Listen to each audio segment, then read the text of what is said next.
Buenas tardes, buenas tardes.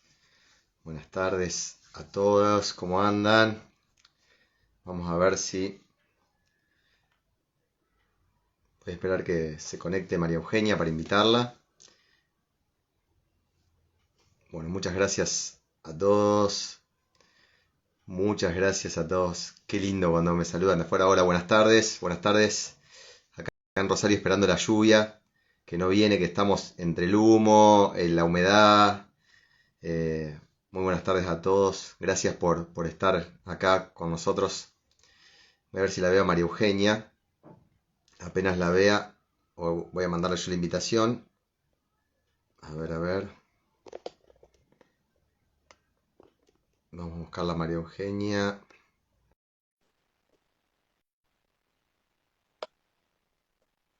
A ver si María Eugenia se une. Hola, ¿cómo anda la gente de Córdoba? ¿Cómo anda la gente de Perú y de Bolivia que siempre están ahí firmes? Colombia, Chile. La verdad que un placer. Gracias por reservar un tiempo para mirarnos. La verdad que eh, un placer. A ver, vamos a ver si la vemos a María Eugenia y la vamos a aceptar acá. Vamos a ser puntuales. A ver si Marius se une. Bueno, a María Eugenia y a mí nos gana la impaciencia y, por supuesto, también un poco la puntualidad. Así que por eso, en función de eso, qué lindo, desde Ecuador, hola, ¿qué tal la gente de Ecuador? Bueno, ahí le agregué a María Eugenia, pero no sé por qué no se conecta. A ver si se une María Eugenia. Mariu, si vos estás ahí, envíame porque yo te envié la solicitud, pero no te encuentro. A ver si te puedo agregar. Vamos a mandarte de vuelta, vamos a mandarle a María Eugenia, invitar. Ahí estamos, a ver si Mario, cuando se una Mario, arrancamos. Bueno, les cuento cómo va a ser un poquito la dinámica de este vivo, de este consultorio virtual, para los que no estuvieron. Yo ya hice un par de consultorios virtual, la verdad que es algo que me encanta. Saludos a la gente de Chile, la verdad que feliz, los pacientes de Chile, conozco Chile y me encanta, me encanta, me encanta, así que los saludo, gracias por la confianza también de lejos. Eh, bueno, la idea de este consultorio virtual, para que se conecte María Eugenia, les cuento cómo es. Nosotros tenemos un pool de preguntas, gracias por la cantidad de preguntas que nos han mandado, la verdad que un montonazo de preguntas. Y bueno, a partir de esas preguntas es que nosotros vamos a hacer una, una respuesta automática con un ping-pong de respuestas. Lo que sea más de alergia lo va a responder María Eugenia, lo que sea más de gastro lo voy a responder yo. Eh, María Eugenia no puede unirse, no sé qué le ha pasado que no se puede unir, debe estar nerviosa que no se puede unir, a ver si la puedo agregar como moderadora, a ver si puede ingresar. Pero bueno, eh, entonces la idea es empezar a responder todas las preguntas que ustedes nos hicieron y contarles un poquitito también por qué se dio este vivo, a partir de qué salió el vivo este. Porque en verdad, ahí te volví a invitar, María.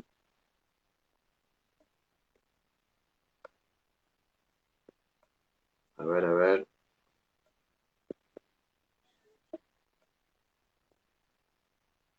Sí, que salga y vuelva a entrar acá Camisa Roche, así que me parece que voy a tener que hacer eso. Voy a tener que salir y volver a entrar porque María Eugenia me está escribiendo en privado que no puede eh, ingresar.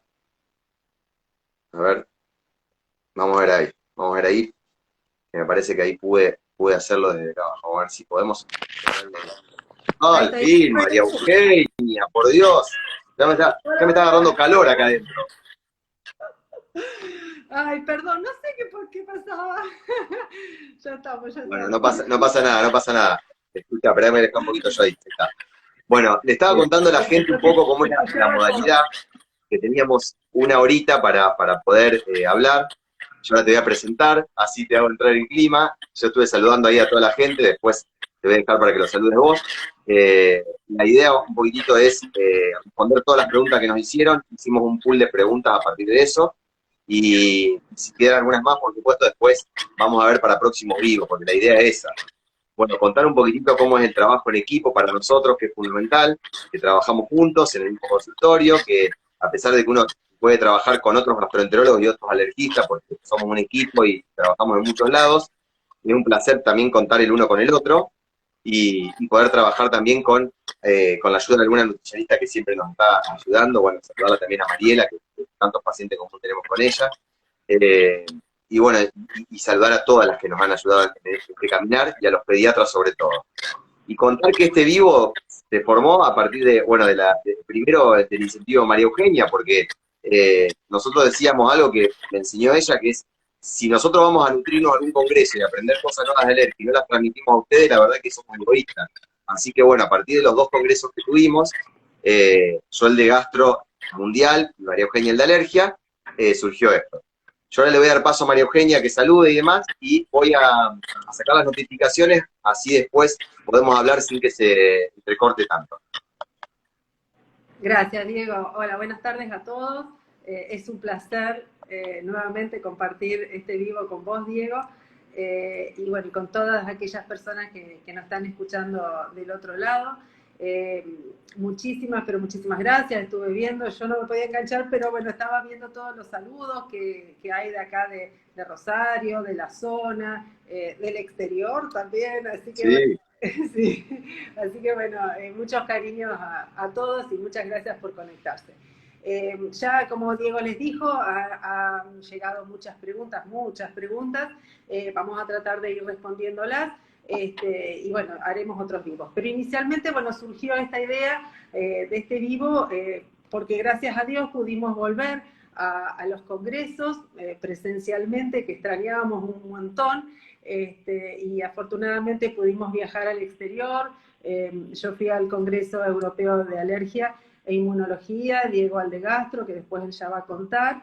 Y bueno, la idea era transmitirles las novedades que surgen en la parte científica en relación a las alergias alimentarias, por supuesto, que es lo que ahora nos convoca.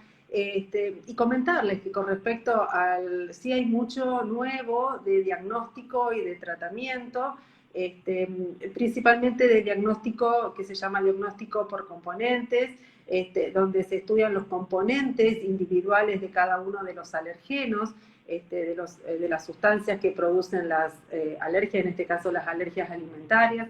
Y entonces es muy importante poder identificarlos, lo cual nos va a hablar de la evolución de esa alergia, del tratamiento más específico, de las probables reacciones cruzadas, reactividad cruzada que puede producirse entre alimentos o con otros componentes también, de los cuales, bueno, nosotros actualmente en nuestro país, en Argentina, no tenemos esa opción de diagnóstico. Sí podemos hacer a través de, por ejemplo, en el caso de la leche de vaca, poder identificar con el prick test y también con el dosaje de IgE específica las proteínas a las cuales el niño es alérgico, en los alérgicos IgE mediados, alfa-lactoalbúmina, beta-lactoglobulina y caseína, y en el huevo, en la clara de huevo, o albúmina y ovomucoide, que eso también nos ayuda muchísimo para el diagnóstico y el tratamiento a indicarle a ese paciente. Y después, bueno, rapidito, digo las novedades en cuanto a tratamiento.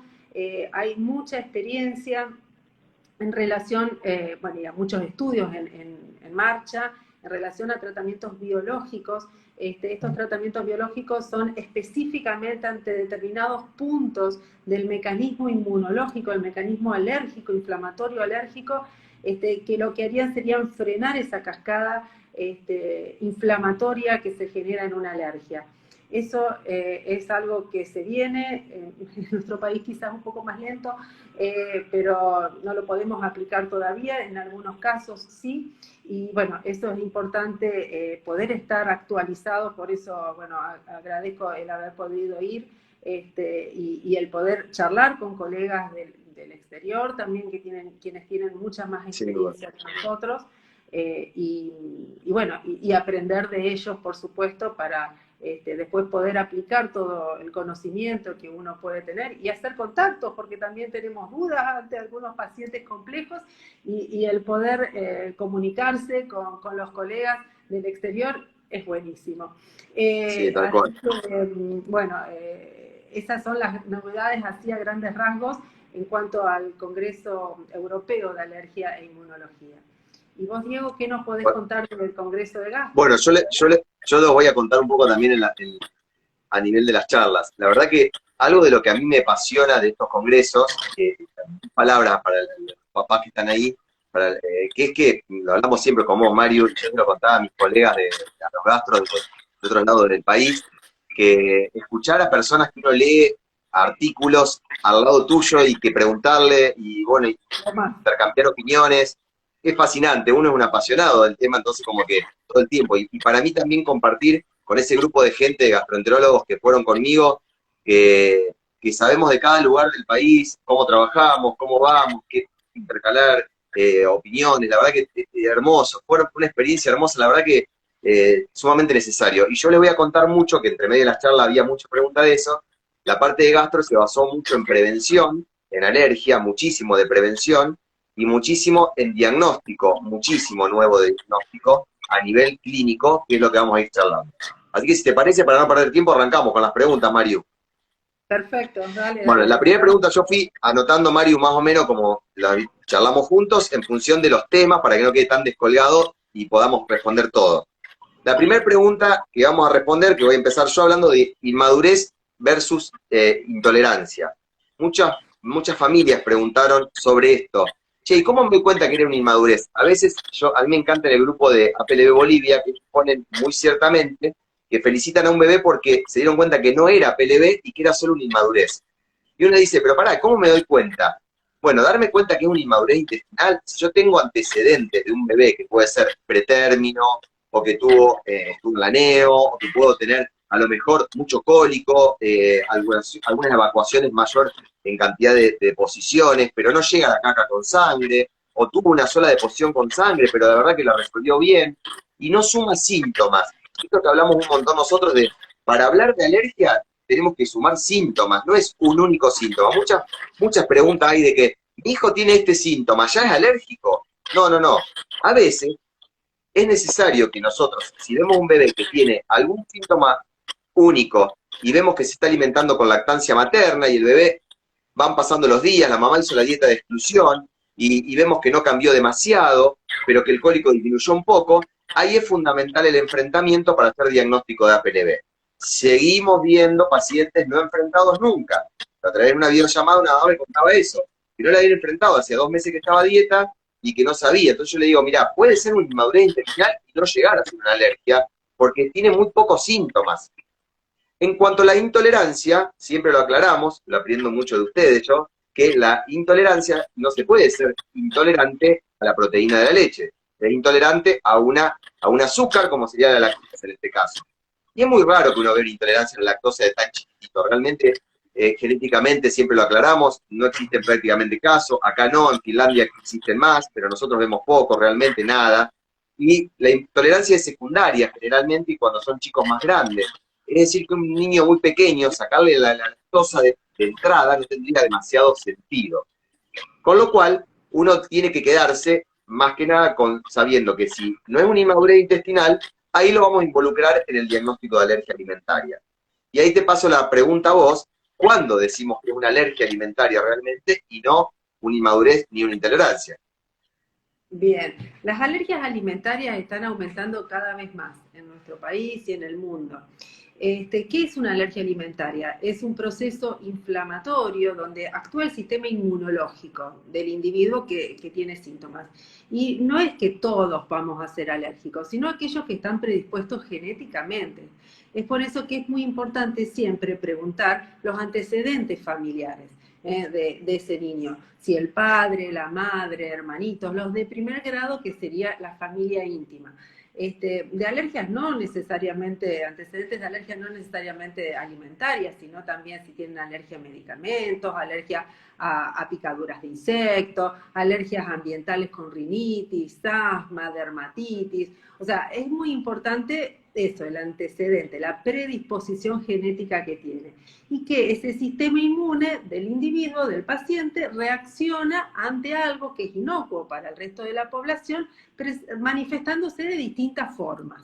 Hay manifestaciones en el caso de la alergia alimentaria, manifestaciones cutáneas, manifestaciones digestivas, manifestaciones respiratorias, y lo que es más severo en cuanto a la alergia alimentaria, en la alergia alimentaria mediada por la inmunoglobulina E, que es la anafilaxia, que es la presentación más severa y que puede ser fatal para ese niño. Así que bueno, tiene que haber una predisposición.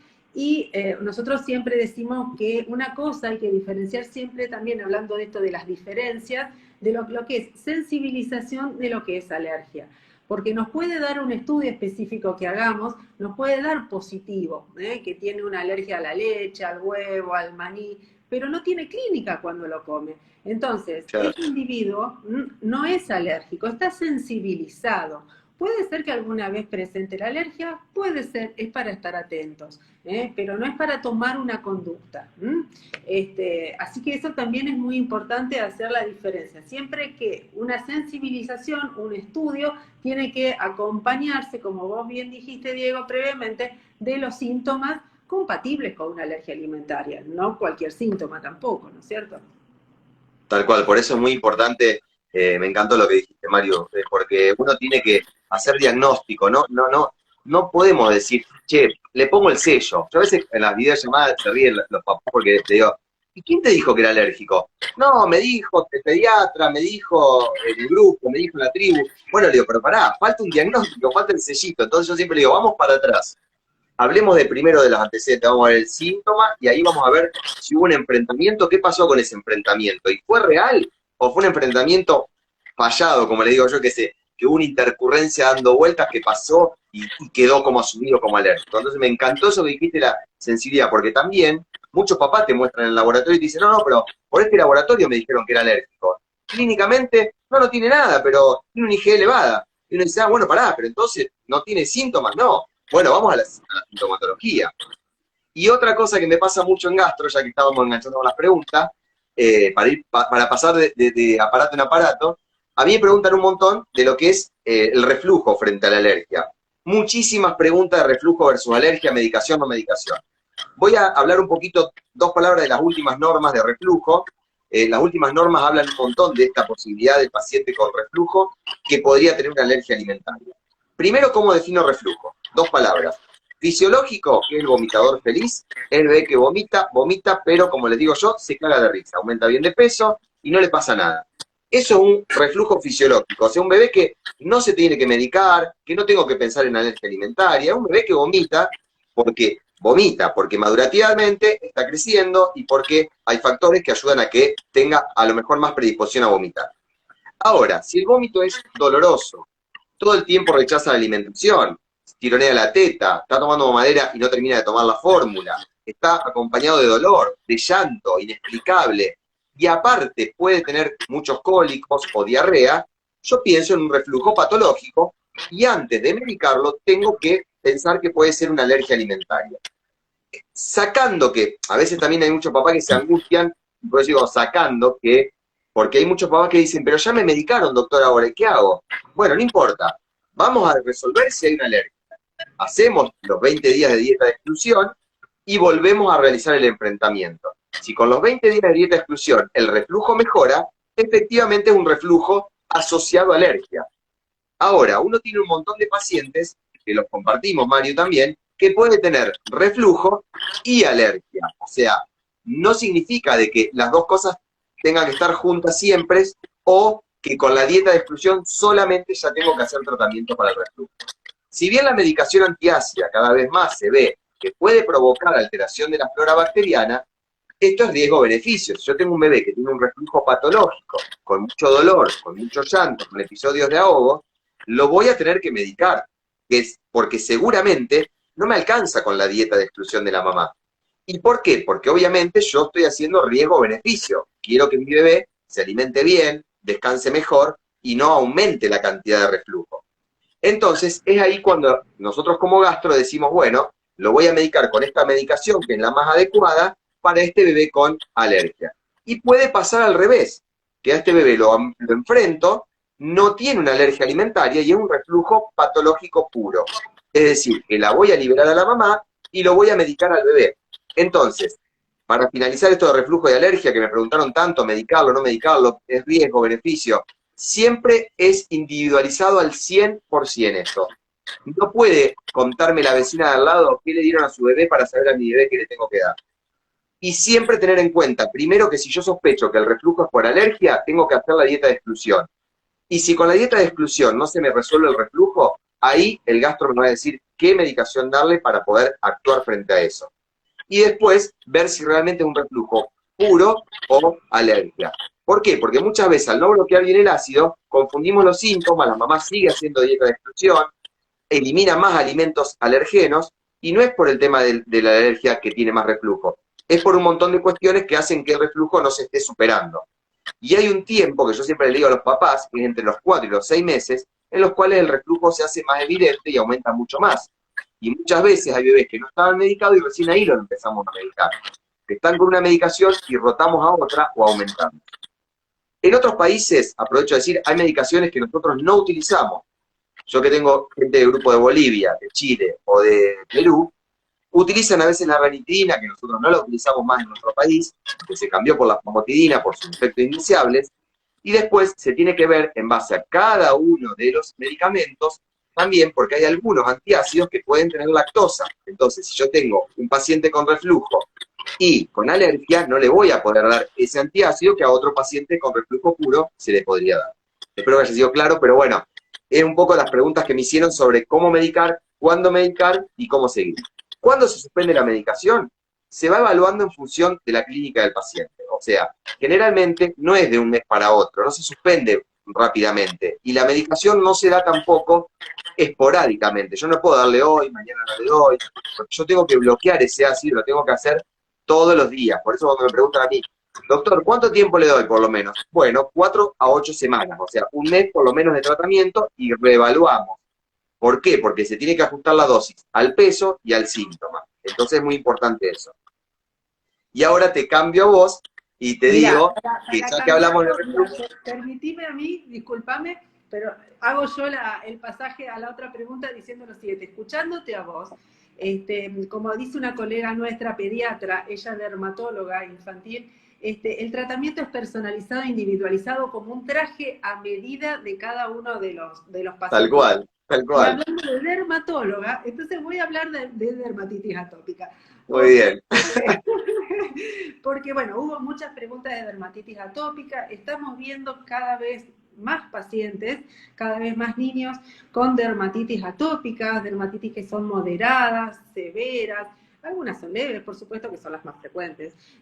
Pero, ¿por qué nosotros estamos viendo las moderadas severas? Porque hay un porcentaje alto de estos pacientes con dermatitis atópica moderada y severa que se asocian con alergias alimentarias. La dermatitis atópica es la enfermedad de la piel crónica más frecuente en los niños. Y como les decía, en un porcentaje importante está asociado con alimentos. La dermatitis es multifactorial, son muchos los factores que influyen, por eso estamos viendo mucho, no solamente porque los alimentos están asociados, la alergia alimentaria está asociada y hay cada vez más alergia alimentaria, pero también todos los factores medioambientales están influyendo para el desarrollo de estas dermatitis atópicas. Y entonces, bueno, en aquellos niños que ya han hecho tratamiento adecuado por su pediatra, por su dermatólogo, y que no responden a este tratamiento, bueno, tenemos que pensar de que puede tener una alergia alimentaria asociada. Pensemos que esa piel que está alterada por la inflamación, por esta dermatitis, la barrera cutánea, que es la piel que nos separa, es impermeable a muchos gérmenes malignos, patógenos, y a infecciones, a distintos tipos de agentes externos que pueden alterar la piel e ingresar a nuestro cuerpo. En esa piel alterada que ya tiene la dermatitis, está súper permeable. Y los alimentos también pueden producir sensibilización y alergia ingresando por la piel, no solamente por la vía digestiva. Cuando la piel está alterada por la dermatitis, cuando esa barrera cutánea está alterada, está más susceptible a que si le ponemos una crema o lo tocamos, una crema que tenga algún fruto seco, que hay algunas cremas que tienen frutos secos, o algún aceite, también con almendras, por ejemplo, o le ponemos, o sin querer lo tocamos con un alimento, se pasa ese alimento y también se produce la sensibilización a ese alimento en niños susceptibles, como vuelvo a decirlo.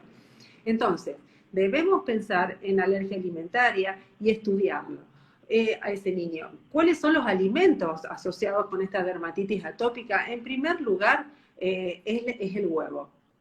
La alergia al huevo. En segundo lugar, la leche. Ahí están muy cerquita unos de otros. Y el maní también, nosotros estamos viendo en nuestro país, bueno, se está consumiendo, las costumbres cambian y entonces las alergias también cambian. Entonces hay mucho más consumo de maní, de frutos secos, y por eso estamos viendo más alergia a maní, a frutos secos, y que se pueden asociar a representar esta alergia a través de la dermatitis atópica. Entonces, bueno, vale la pena estudiarla. Se pueden hacer estudios específicos. La dermatitis atópica en la clasificación de las alergias alimentarias es una patología mixta. Mixta quiere decir que tiene un mecanismo inmunológico IgE mediado y no IgE mediado que está comprometido. Y por lo tanto podemos hacer estudios específicos para determinar la alergia inmediata y la tardía, y entonces así poder ayudar al paciente haciendo un tratamiento bien adecuado, y también estimar la evolución, aparte del tratamiento de la piel y aparte del tratamiento en equipo, por supuesto con la dermatóloga, con la familia en primer lugar, con el niño y su familia. La dermatitis atópica afecta muchísimo la calidad de vida. El prurito es terrible, las lesiones que se producen ante el rascado, alterando la vida de ese niño, de la familia. Por lo tanto, es muy importante trabajar en equipo. Y también muchos de estos niños con dermatitis atópica tienen alergias que se manifiestan de otra forma, a nivel digestivo, con cólicos, con deposiciones alteradas, manifestaciones respiratorias. O sea, hay muchas comorbilidades que se acompañan de rinitis, broncoespasmos y manifestaciones de alergias a nivel digestivo. Por lo tanto, son pacientes que estamos viendo muchos más, los niños con dermatitis atópica, y que requieren, como siempre, el trabajo en equipo, bueno, como lo hacemos siempre nosotros. Sí. Vos sabés que yo siempre recuerdo, Mario, y bueno, siempre cuento la anécdota, yo la aprendí con vos, debo reconocer, no voy a dar nombres de pacientes, pero yo a María Eugenia les cuento que la tengo enfrente en el consultorio. Entonces hay 2 días que coincidimos, entonces cuando veo una dermatitis atópica la llamo, le golpeo la puerta y digo, vení, vení, vení. Y entonces me ha pasado de ver, una vez me pasó, y siempre lo cuento de anécdota, ese papá que estaba comiendo el sándwich con huevo y que le había tocado la piel y se había brotado. Y que era un bebé que realmente no respondía a nada, veía, la mamá estaba cagada de hambre, sacó todo y el huevo no lo sacaba. Entonces yo aprendí un montón de eso, y me sigue pasando un montón cuando pregunto en la dermatitis atópica, y les digo, ¿qué te dio tu pediatra? ¿O qué te indicó? Me indicó, doctor, pero no anda bien con la crema esta, o lo estoy lavando con el jabón, hago lo que me dijeron. Entonces yo, es verdad lo que decís vos, lo derivamos, yo lo derivo con vos, lo derivo con el alergista, por supuesto, pero también al dermatólogo, y siempre les digo, primero que te vean dermato para ver si anda bien con el tratamiento, para descartar primero, como me dice María Eugenia, esto. Así que yo lo aprendí gracias a vos, y la verdad que llamándome la atención cada día más la cantidad de dermatitis atópica que hay, y lo que me sumo a lo que decís vos de la alergia al maní. Veo muchísima alergia al maní, que no lo debería hace un año atrás, te diría. Y esto se habló mucho en el Congreso también, de la alergia al maní, como está aumentando cada vez más. Entonces, a tener en cuenta, porque a veces decimos, sacamos frutos secos, pobre, la mamá se caga de hambre con los frutos secos, pero no saca el maní. Entonces, ver más, a darle bola más al maní, no tanto a los frutos secos. Y yo me voy a sumar a esto que vos dijiste también, con respecto a lo digestivo, que muchos me preguntan, y también lo hablamos, fue el top 10 de las charlas de gastro del mundial, los probióticos. Probiótico, disbiosis, inmadurez, esto es lo que hablamos hoy. La disbiosis, como hablamos de la inmadurez también, habla de una flora bacteriana alterada. No, como bien dijiste vos de alergia, no todo el mundo tiene disbiosis. O sea, hay una predisposición a que pueda tener disbiosis, y el medio ambiente, como yo le decía a mis alumnos en la facultad, Le digo, a veces es genética y a veces ambiente, a veces somos los mismos médicos que generamos esa disbiosis intestinal, metiendo los guantes, metiendo la mano, dándole la mamadera. Yo le contaba hoy a mi alumna, se reían, le digo, imagínense, chicas, le digo, cuando nosotros arrancamos con la parte de alergia alimentaria, nosotros le llamábamos el biberón asesino, le digo, cuando le daban ese primer biberón al bebé, de la nada. Después lo tuvimos que cambiar porque era una fatalidad que uno le dijera a la madre, que miraba con unos ojos como diciendo, tan grave es que me hayan dado una mamadera en la neo, por favor, no me lo digas así. Entonces, esa alteración de la flora bacteriana va haciendo que las bacterias, que naturalmente debería tener un bebé con un parto normal, que no tuvo ninguna influencia del medio ambiente, se vayan alterando. Y ahí vienen a jugar los probióticos, que antes en la Argentina no existía, a nivel mundial. La verdad que yo me apasiono con el tema porque veo en otros países que tienen probióticos incluso de todo tipo y color. A nosotros nos cuesta más, tenemos muy poco. No voy a hablar de marca comercial, pero todos los papás saben que los pediatras están dando mucho los probióticos, y se aclaró mucho de actuar en el probiótico en función de la patología que se tiene. Porque no se le da probióticos a todos, no es curativo, yo siempre lo aclaro, el probiótico no es curativo. Nosotros ahora con una colega, con otra gastro, estamos por iniciar un estudio sobre lo que el probiótico que tenemos que dar, que es el lactobacillus, el Reuteris, en los chicos que tienen cólicos y que pueden tener alergia o reflujo, y que se le tiene que estudiar la calprotectina fecal. ¿Por qué hablo de la calprotectina fecal y que me lo preguntaron tanto? Porque la calprotectina fecal no se utiliza hoy por hoy, 2022, como diagnóstico de alergia alimentaria. La calprotectina fecal, se toma una muestra de materia fecal y se ve el valor que puede tener, que puede ser por encima de los valores normales, porque habla de inflamación intestinal. Y muchas causas pueden dar aumento de la calprotectina fecal. Con lo cual, nosotros queremos evaluar realmente si el probiótico ayuda a disminuir la calprotectina fecal, como en otros países lo han utilizado, y ver si tiene alguna increpancia en la alergia alimentaria, porque todavía no hay ningún sello para poner diciendo que el probiótico es curativo en alergia alimentaria. Por eso es importante saber que cuando yo indico un probiótico, hablo de mí, yo lo indico en función de la patología que tengo enfrente. O sea, cuando quiero despejar una disbiosis intestinal, cuando tengo un paciente que se agarró una diarrea viral y yo quiero que la mamá y el papá no se confundan, que esa diarrea viral pueda tener que ver con alergia, sino que es una diarrea viral, entonces ayudamos con el probiótico. Hay probióticos que tienen lactosas en su excipiente. Hoy lo hablábamos con Mariela, la Nutri, ella me preguntaba y charlábamos de esto. Le digo, mirá, doy en este paciente este probiótico, en el otro día el otro, porque uno tiene lactosa y el otro no. Entonces, es importante saber que los probióticos no son curativos, acompañan, y que hay en niños que funcionan muy bien y en otros que no tienen ninguna trascendencia. Y también hay probióticos que tienen vitamina D y otros que nuevamente ahora salieron este año, que no tienen vitamina D. Entonces, es importante saberlo, porque también hay mucho temor de decir, che, pero él te puede dar cólico. Bueno, como todo medicamento, porque no deja de ser algo que yo agrego fuera de lo que tiene la mamá, digamos, puede a veces generar algún efecto indeseable, ¿no? Uno no puede ser mago en decir, no, es imposible que te lo dé el probiótico esto. A veces, cuando a mí me dice la mamá, mirá, Diego, no me dio resultado, ¿qué hago? Sacalo, suspendelo, no pasa nada. Porque en verdad depende de cada persona. Esto es como las vacunas orales en los chicos cuando a mí me dijo una vez el infectólogo, mirá, Diego, podés darlo en tus hijos. Yo no te voy a asegurar de que pueda dar buena respuesta. En algunos niños funciona re bien, en otros no tiene ninguna trascendencia utilizarlo. Entonces, ¿el probiótico es importante usarlo? Se puede usar. Las fórmulas medicamentosas tienen probióticos en su agregado y tienen diferentes probióticos también. Con lo cual, eso se adapta un montón y se agregaron esos probióticos porque la naturaleza es sabia, porque la teta de mamá tiene todos los probióticos necesarios. Con lo cual, por eso les vuelvo a decir lo que les digo siempre, si están dando lactancia materna exclusiva, no tienen mejor probiótico que la lactancia materna exclusiva, con lo cual no necesitamos ningún agregado de probiótico extra.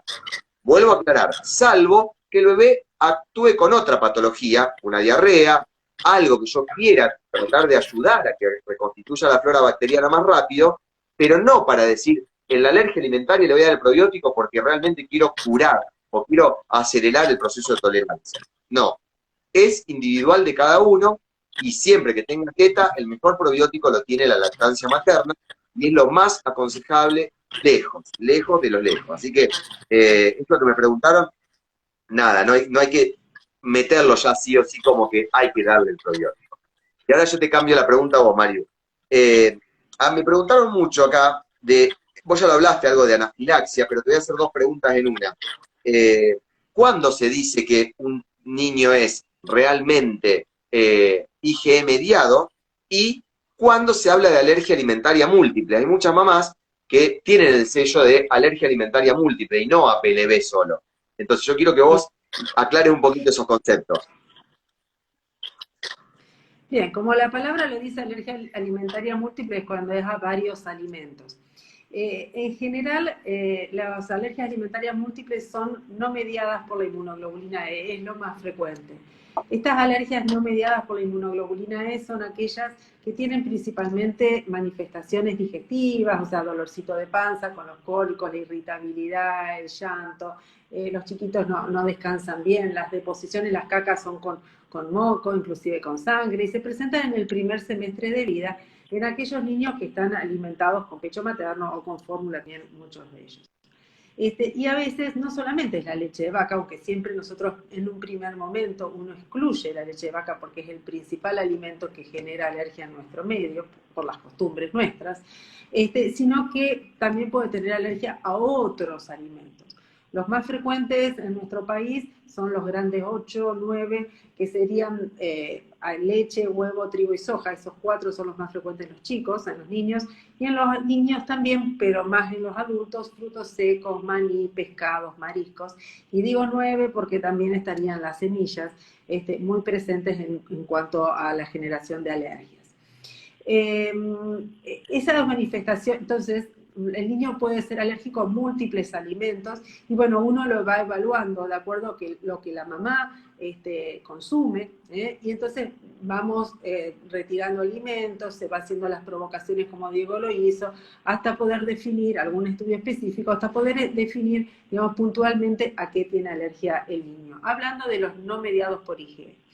Pero también está el grupo, que son los más frecuentes, los no mediados por inmunoglobulina E.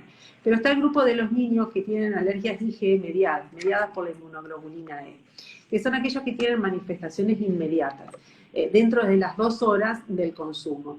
Como el consumo en general comienza cuando los niños son amamantados con pecho, comienza después de los 5 meses, 6, cuando empiezan con los emisorios, muchas de las alergias IgE mediadas se diagnostican allí, a partir de la incorporación directa del niño. No se manifiestan las alergias, es raro que se manifieste a través del pecho materno las alergias IgE mediadas.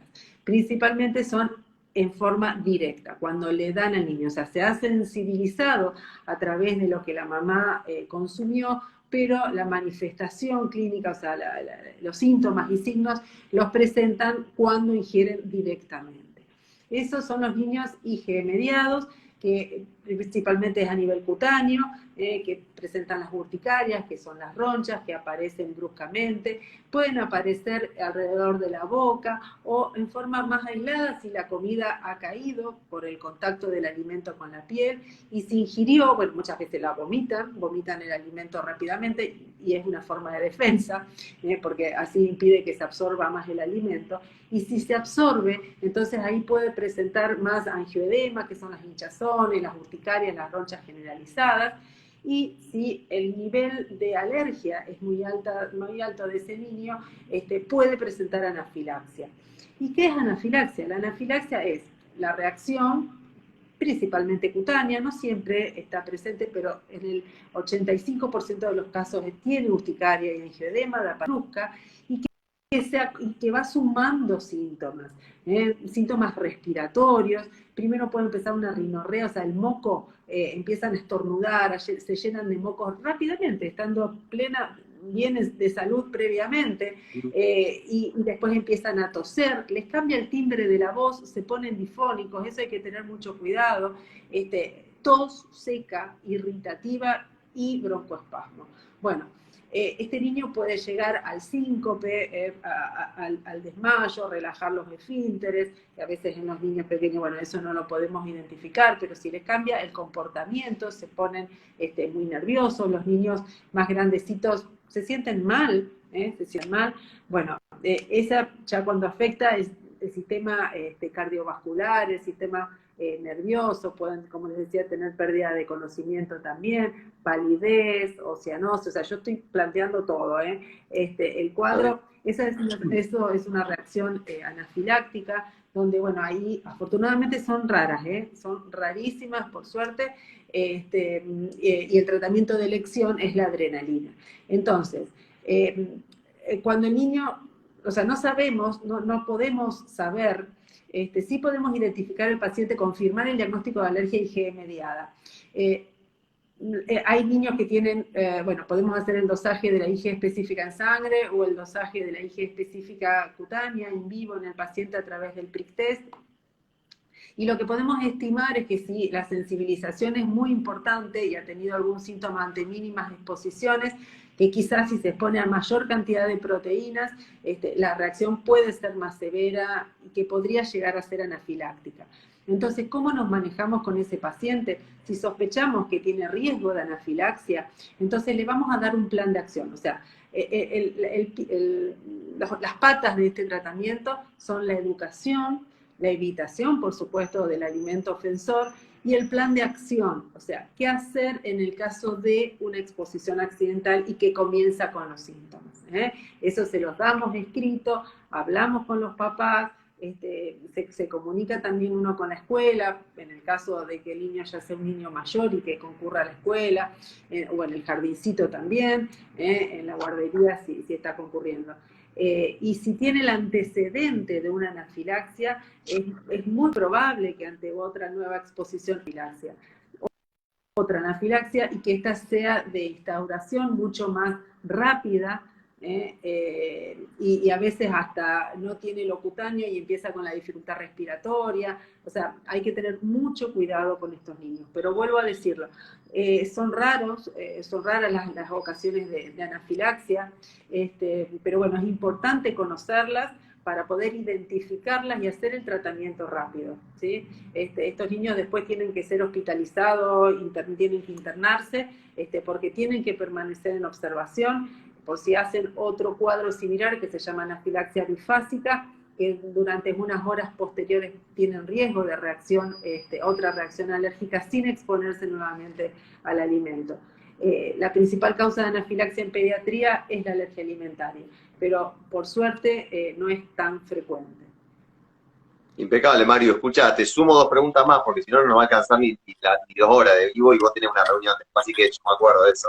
Escuchá, dos cosas. A los pacientes IgE mediado, sí o sí, como me preguntan, se hace desensibilización. Y otra pregunta más que la sumo. Vos hablaste mucho de lo que es la alergia, dijiste alrededor de los labios y demás. Me preguntaron sobre los alimentos liberadores de histamina, si se toman como alergenos o eso es una reacción que es pasajera y no se hace nada. Bien, bueno, primero respondo lo primero de la desensibilización. La inmunoterapia oral la inmunoterapia puede ser oral, sublingual, bueno, picutánea, yo tengo experiencia con la oral, que se hace con leche y también hay estudios con maní, con frutos secos, pero bueno, la experiencia es con leche y con huevo, es para los niños alérgicos IgE mediados por IgE. La del huevo se hace a partir de los 5 años, la de la leche se puede hacer a partir de los 3 años, 4. ¿Cuándo? ¿Se plantean todos los niños alérgicos IgE mediados estos alimentos? No. Esto se charla muchísimo con los padres, la decisión es en conjunto. ¿Cuándo lo pensamos? Cuando hay riesgo ante exposiciones, cuando comienzan la escuela, cuando ya se les va a los papás del control que tienen de este niño y de cómo se alimenta este niño, cuando ha tenido reacciones anafilácticas previas, porque lo que hace la inmunoterapia oral o de sensibilización es aumentar el umbral de reactividad, o sea, es hacer de que si toma contacto, si ingiere ese alimento, no va a ser la anafilaxia. A lo mejor puede hacer alguna reacción leve, que en general casi no pasa, pero elevamos el umbral ese para que no haga una reacción severa. Es un tratamiento personalizado y en las últimas, las actualizaciones de las guías DRACMA, que estas guías sobre el manejo de la APLB, de la alergia a proteína de leche de vaca, donde se evalúan muchísimos estudios, muchos metaanálisis, bueno, están reforzando la inmunoterapia con alimentos como tratamiento activo, se apoyan como tratamiento activo. Cuando espontáneamente el niño no pudo superar la alergia y corre riesgo, digamos, de una reacción alérgica severa en los alérgicos IgE, bueno, esta sería una opción terapéutica. Y para no ser tan largo, porque te dejo hablar, estoy hablando todo yo, Diego. No, me encanta. Dos palabritas de los que son los pseudo alergenos alimentarios, o sea, de las pseudoalergias alimentarias. Hay muchos alimentos que contienen en la composición del alimento en sí, muchos histamina, tiramina, son mediadores químicos que cuando uno los ingiere en cantidad puede hacer manifestaciones cutáneas como urticarias, sin ser alérgico a ese alimento. Es muy común y está bien que ante una urticaria, una reacción alérgica cutánea, uno indique una dieta hipoalergénica. ¿Por qué? ¿Porque es alérgico a todos esos alimentos? No, es porque esos alimentos que uno indica, que no los voy a nombrar, pero bueno, todos los sabemos, esos alimentos son ricos en estos mediadores químicos. Entonces, ya tienen el nivel de histamina elevado y le incorporamos alimentos con histamina, esto se eleva más y la urticaria no va a superarse más. Hay alimentos que pueden producir alergia y pseudoalergia, como ser el chocolate, que produce más pseudoalergia que alergia, tomate, los embutidos, los colorantes, todos los aditivos, bueno.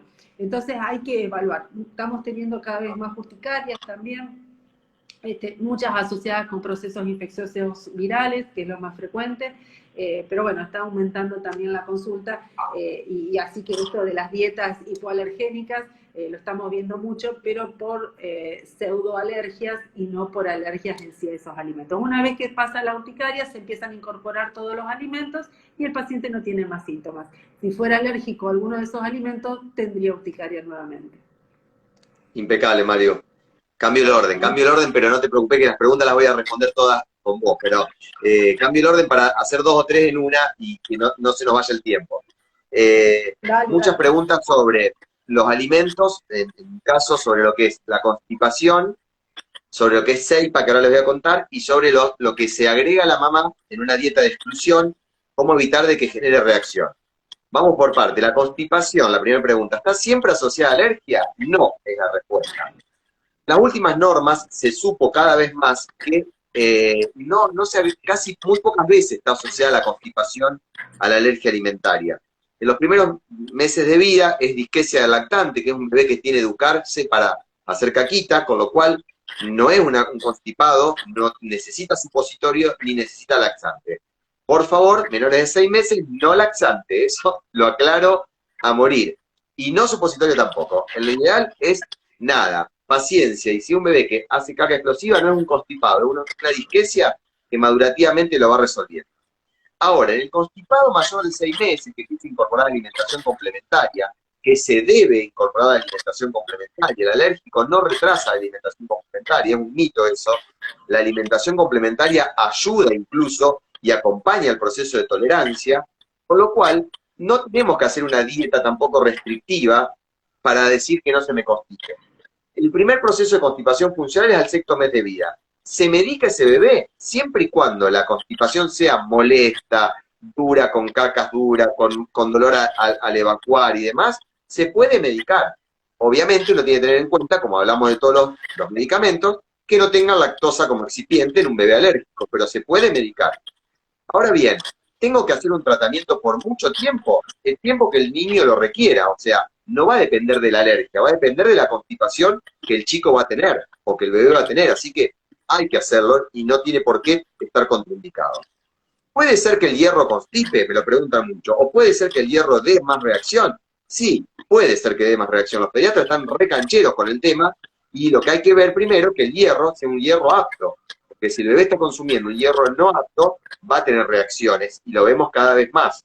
Pero también puede ser que un bebé pueda tener una mala tolerancia al hierro porque tiene un intestino muy inflamado y que por más que uno le quiera incorporar el hierro, a veces cueste porque ese bebé reacciona con sangrado. Y muchos preguntan, ¿y cuánto tiempo dura el sangrado? Va a depender del tipo de bebé, ¿verdad? No es que es mágico. Obviamente, cuando la mamá empieza la dieta de exclusión, uno sabe que puede ser 4 o 6 semanas hasta tratar de estabilizarse. Pero si yo agrego un hierro que en ese proceso de estabilización que no es apto o que me está inflamando mucho más, puede provocar un poco más de reacción de sensibilidad en ese intestino y generar más. Y lo mismo lo que me preguntan mucho sobre el tema de las pastillas anticonceptivas o las hipotiroides. Decir, che, pero no viene ninguna sin lactosa.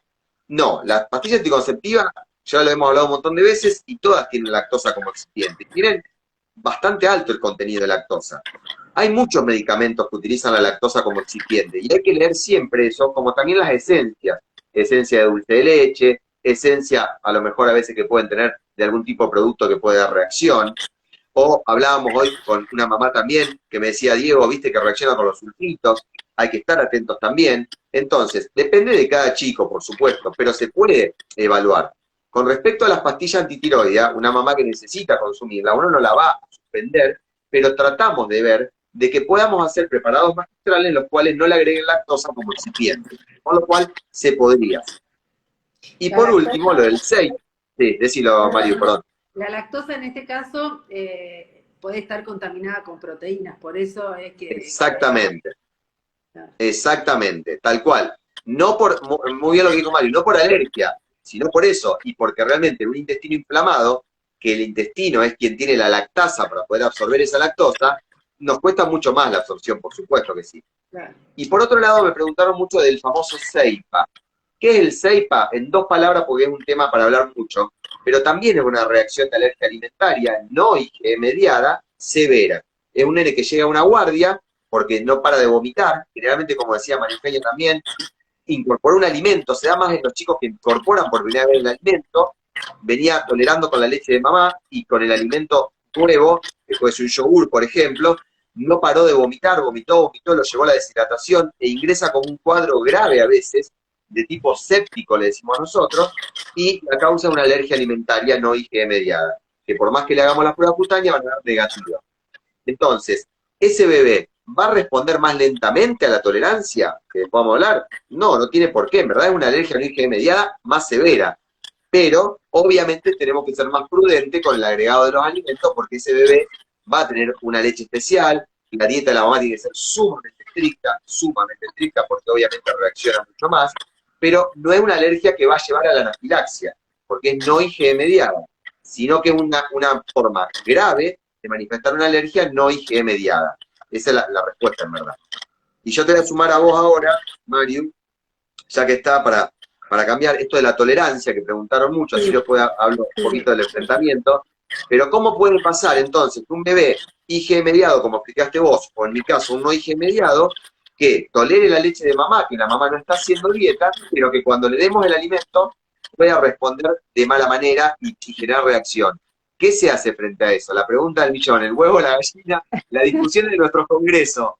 ¿Qué hacen Sí, ustedes, como decían nosotros? es la gran discusión, es la gran discusión. Bueno, ese niño, si ante nosotros sabemos que siempre para uno hacerse alérgico, tener alergia a algo, tiene que haber estado expuesto previamente.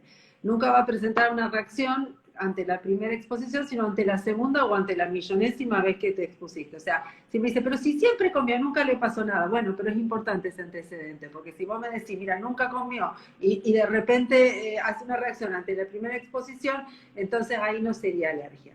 Pero este niño que ante el primer contacto directamente con el alimento hace una reacción alérgica es porque se ha sensibilizado a través de la alimentación materna, a través del pecho materno de lo que la mamá estaba incorporando. Es muy importante poder identificar, y eso es más fácil en los alérgicos IgE mediados, a qué proteína tiene alergia. Si es la alfa-lacto, en el caso de la leche, alfa-lacto, beta-lacto, caseína, porque también nos va a definir de qué forma va a poder, si va a tener que eliminar totalmente el alimento y si no, de qué forma lo va a poder consumir. Sabemos que hay proteínas que son termosensibles, o sea, que se destruyen con el calor y otras que no tanto, entonces eso también nos va a definir. Dependerá del niño en particular, como estamos hablando, el tratamiento va a ser personalizado e individualizado, porque cada individuo tiene un umbral de reactividad. Hay niños que necesitan consumir mucha o estar expuestos a muchas gramos, a muchas microgramos, muchas proteínas, mucha cantidad de proteínas para tener síntomas. Y entonces, la madre puede seguir consumiendo el alimento y quizás no tenga síntomas. Pero si el niño es muy sensible, la madre apenas se expone, tiene síntomas, tenemos que indicarle la dieta de exclusión a la madre. Por eso digo, depende mucho de cada niño y de cada tipo de alergia y de cada alimento al cual tiene alergia. Y después también había muchas de las preguntas, Diego, con respecto a que si ya toleraron un alimento. Ah, te iba a preguntar, muy bien. Bueno, puede un niño, hoy justamente al consultorio fueron unos papás, fue una mamá con la nena, diciéndome, ella era alérgica, la nena era alérgica a IgE mediada a la leche y al huevo, y que superó todo y solita, sin desensibilización, no fue necesario, y tenían bastante alergia, y resulta que habían ido a un barcito a tomar un café con leche, que lo toma siempre, a comer medias lunas, que comen siempre, y habían tomado con un juguito. Y entonces ella había presentado algunas papulitas. Y entonces me pregunta la madre, ¿puede ser que vuelva la alergia si ya estaba consumiendo todo? Y entonces, bueno, no, le digo. Primero le dije, no. A ver, ¿cómo fue? A ver, contame. Después de esas ronchitas, ¿volvió a consumir en casa leche? Sí. ¿Y le pasó algo? No, no tiene alergia a la leche. Y el huevo, que quizá a la media luna o algo tenía, ¿volvió a comer en casa? Sí, come omelette todo el tiempo. ¿Y hace reacción? No. Bueno, no es el huevo. O sea, las alergias que se superan, se superan. Uno puede tener otra alergia. Y entonces, ¿qué podría ser, a qué podría presentar estas papulitas que tenía la nena? Puede haber sido al jugo, que el jugo si era artificial, tiene la tartracina, que es el colorante naranja, amarillento, que tienen los jugos, que tienen las golosinas. Entonces, bueno, eso, pensar en otras alergias, en otros alimentos o aditivos u otras sustancias que puedan generar alergia. Y había otra pregunta que ahora no me acuerdo bien. Sí, no, te iba a preguntar también, sumado a eso, para terminar con ese tema, lo de la marcha alérgica, que en dos palabras que lo explique, que lo que decimos que puede ser alérgico después, lo digestivo lo supera, como yo les digo cuando le doy el alta. No te veo más, quizás la vuelvas a ver a María Eugenia por otro tipo de alergia, pero no por lo digestivo. Sí, eso siempre hay que aclarárselo a la familia, que no es que el 100% de los niños cuando superan las alergias alimentarias van a tener después una manifestación respiratoria, pero que pueden hacer esa marcha tópica, ese caminito, que al principio presentan alergias alimentarias y algunos con dermatitis atópica, y después tienen manifestaciones respiratorias como broncoespasmos a repetición y de más grandecito y adolescente rinitis. Pero en estos casos no serían los alimentos los que estarían generando las manifestaciones respiratorias, sino que serían los aeroalergenos. Entonces tenemos que estudiar quizás ácaros, hongos, pólenes. La alergia es una enfermedad, es una enfermedad sistémica, o sea, hay muchas manifestaciones en el organismo. A veces se presentan algunas, otras varias, o también puede ser, como les dije, que esté sensibilizado y nunca tenga una manifestación cutánea, una manifestación clínica. Eso también en dos palabritas para no irnos tanto, la IgE en sangre, la IgE sérica total en sangre, que a veces viene muy elevada. ¿Y qué hago, doctor? Y vienen al consultorio. Venimos porque tiene la IgE elevada en sangre. En un laboratorio, en un chequeo general, se le pidió una IgE y la tiene alta. ¿Y qué síntomas tiene? Ninguno. Tiene rinitis no, broncoespasmo no, dermatitis no, urticaria no, síntomas digestivos no. Bueno, nada, no hacemos nada. ¿No hace nada, doctora? No hacemos nada, porque ¿qué vamos a estudiar? No tiene sentido. Clínicamente no tiene una alergia. Entonces, es para estar atento. Puede ser porque tenga antecedentes familiares, que tenga esa IgE elevada, o es un marcador de una futura alergia, o quizás nunca la presente. Entonces, por eso, bueno, hay que ver cada paciente en particular. Bien, ya son las 7, pero te prometo que digo dos palabras más de algo que me quedó pendiente y ya la cerramos. Un montón de enfrentamiento, tolerancia y demás. Dos palabras. ¿Cuándo decidimos hacerlo al enfrentamiento? siempre uno ya sabe que desde el diagnóstico son 6 meses de tratamiento en una alergia no IgE mediada. Si yo tengo una alergia que es IgE mediada, porque María Eugenia me dice que es IgE mediada, yo siempre le hago este chiste a los papás de manera real. Le digo, no, mira, tu hijo es un IgE mediado al maní. Hasta que Mario no me dé el ok, yo no lo voy a enfrentar, lo enfrenta María Eugenia. Si es un no IgE mediado, me llama Mario y me dice, che, Diego, este paciente dio parche positivo, pero PIC-T negativo, leve, enfrentalo vos. Entonces, es importante saber, porque María Eugenia lo dijo, cuándo enfrento en casa y cuándo puedo enfrentar en el consultorio de María Eugenia porque es un IgE mediado. Eso punto 1. Punto 2, que hoy le charlamos una mamá, me hizo reír mucho en el consultorio, me dice, doctor, en la tribu me dicen que no quieren venir a usted porque usted la va a enfrentar. Entonces, le da mucho miedo. Siempre cuando uno va al enfrentamiento, la pregunta es, ¿cuándo fue el primer síntoma? ¿Cuándo fue el último síntoma? Si me dijo que ayer tuvo caca con sangre, no la voy a enfrentar, pero si me dice hace 2 meses que no tiene ni un síntoma y ya pasaron los 6 meses, yo voy a empezar el enfrentamiento. Nadie, como yo le digo a los papás en el consultorio, nadie puede poner un tiempo exacto. O sea, eso es un mito. Al año de vida me dijeron, al año y 2 meses, me dijeron que hasta los 2 años no, me dijeron que hasta los 5 no, me dijeron que no lo va a superar nunca. No, eso lo vamos evaluando con el paciente y con los padres. Entonces, si la madre y el padre, la mamá y se siente segura de poder enfrentarse y poder hacer el desafío indirecto, primero con la mamá, que le da esa tolerancia que dijo Mario, yo puedo empezar de a poco y voy a empezar con el alimento que creo que menos alergenicidad. Y es importante porque muchísimo, y a mí me preocupa de sobremanera, en los niños mayores de 1 año que generan selectividad alimentaria propio de tantos alimentos que le excluimos, por miedo. Entonces, tenemos chicos que están con déficit vitamínicos, con déficit de calcio, con déficit, no porque no tome la leche, ojo, lo que le dije a una mamá, no, no lo vamos a suplementar con calcio porque no tome leche, porque toma la teta de mamá, porque está consumiendo la leche de fórmula que puede tener calcio, sino por todos los otros alimentos que no consume. Y se ve cada vez más cuando los padres te dicen, che, no quiere consumir esto, no quiere consumir lo otro. Claro, hizo tanta selectividad durante tanto tiempo que no tiene ganas de consumir alimentos nuevos. Los chicos es muy difícil. Por eso es importante la alimentación complementaria, liberar a la mamá de a poquito, pero por manera escalonada, y el escalonamiento lo hacemos, como siempre decimos, dependiendo de cada gastro, cada alergista, cada cual tiene su manera de hacerlo. Y se respeta la de cada uno. María Eugenia y yo tenemos la misma porque trabajamos juntos y sabemos que nos va bien, nos funciona y le da seguridad a los padres. Entonces, desafío indirecto primero, después desafío directo con el bebé. Paso a paso. Y cierro con esto, que hoy también me decía una mamá, parte de todo esto. El tema de la lactancia materna. Hay que ser muy prudentes y acompañar mucho a las mamás. Yo voy a reconocer que tengo muchísimos papás que acompañan de manera prudentemente a esas mamás y realmente me preguntan, doctor, yo no tomo calcio y vitamina D. Acompañan fielmente con la contaminación, con el contacto cruzado. Y el contacto y la contaminación cruzada pueden dar tantos síntomas como que la mamá lo consuma. Entonces no siempre es culpa de la mamá. Saquémosle la culpa a esa mamá que hace la dieta. Dejémonos de joder con el tema de decirle a la mamá, ¿qué comiste? ¿Qué comiste?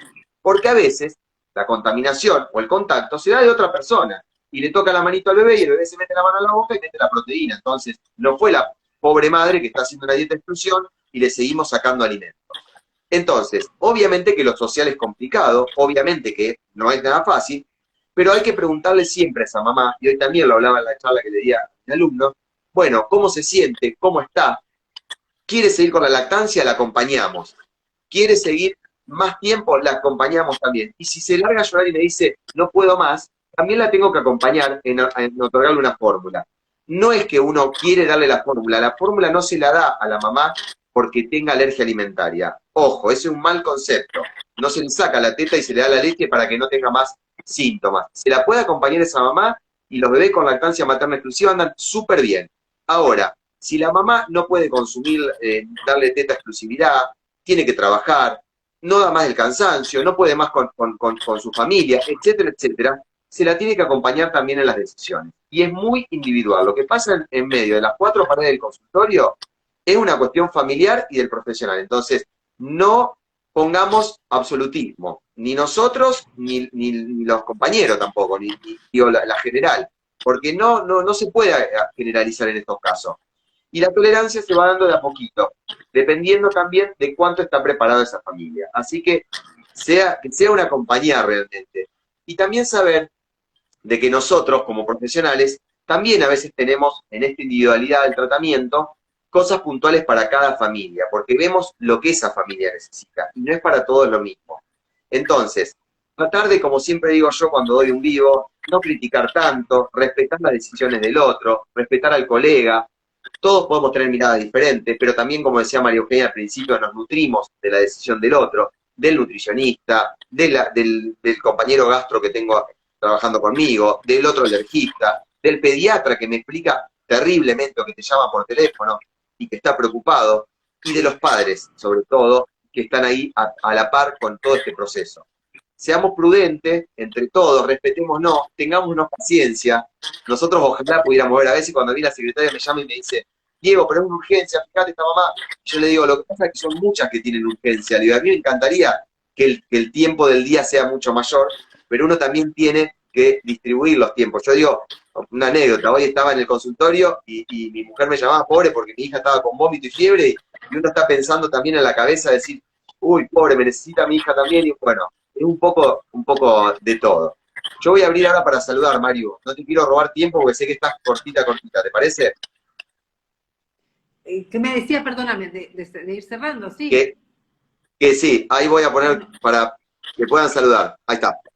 Para hacer el saludo final, Diego. Que perdón, antes que nada, por las preguntas que quedaron, de todo lo que pasaron, respondimos todo. Yo vi el cuestionario, todo respondido. Seguramente quedó algo muy puntual, de algunos papás que preguntaban cosas puntuales. Se puede resolver muchas cosas también en el consultorio o por videollamada. Sé que estamos complicados con María Eugenia a veces con los tiempos de las videollamadas. Téngannos paciencia también. Pedimos perdón por eso, por no poder responderla ya. Y en el consultorio también. Pero nosotros tratamos, les juro que siempre ponemos algún sobreturno, una urgencia, tratamos de siempre de estar ahí. Y cuando una mamá no puede ir al consultorio, también diga rápidamente que no puede ir, así le damos lugar a otros que nosotros por ahí tenemos en lugar de espera. Así que bueno, cerrá vos, Mario, ya hablé demasiado ahora. Bueno, gracias, Dieguito. Siempre es un placer, Dieguito, siempre es un placer compartir los vivos con vos. Bueno, por muchos más vivos juntos. Y bueno, y muchísimo quiero agradecer a todos. Hubo muchos, yo iba mirando el numerito y la verdad que gracias a todos por acompañarnos. Pasamos los 100, los 100 largos. Sí, sí, Así que, bueno, muy felices, muy felices. Muchísimas gracias por estar del otro lado, por estar con nosotros acá en el consultorio, en nuestro trabajo. Es un placer. Bueno, hacemos lo que nos gusta. Gracias a Dios lo podemos hacer. Así que bueno, y ayudar, ¿no es cierto?, lo que nos gusta, ayudando a los niños y a todas las familias. Así que bueno, gracias por acompañarnos también en esto, que la idea es nutrirnos entre todos y trabajar en equipo. Bueno, con Diego, trabajo muchísimo con él, bueno, con Nutri, dermatólogos, con pediatras, por supuesto, como médico de cabecera de los niños. Así que... sí, a los pediatras, sobre todo, a los que confían, los pediatras que confían tanto, realmente yo y la verdad que uno se siente tan acompañado, no voy a nombrar porque son muchos, pero que siempre derivan, llaman, preguntan, saben y te dicen, gracias, gracias. El gracias del pediatra para mí es tan lindo también cuando te dice, gracias por ayudarme en esto, gracias por contarme, qué bueno que me sacaste esta duda.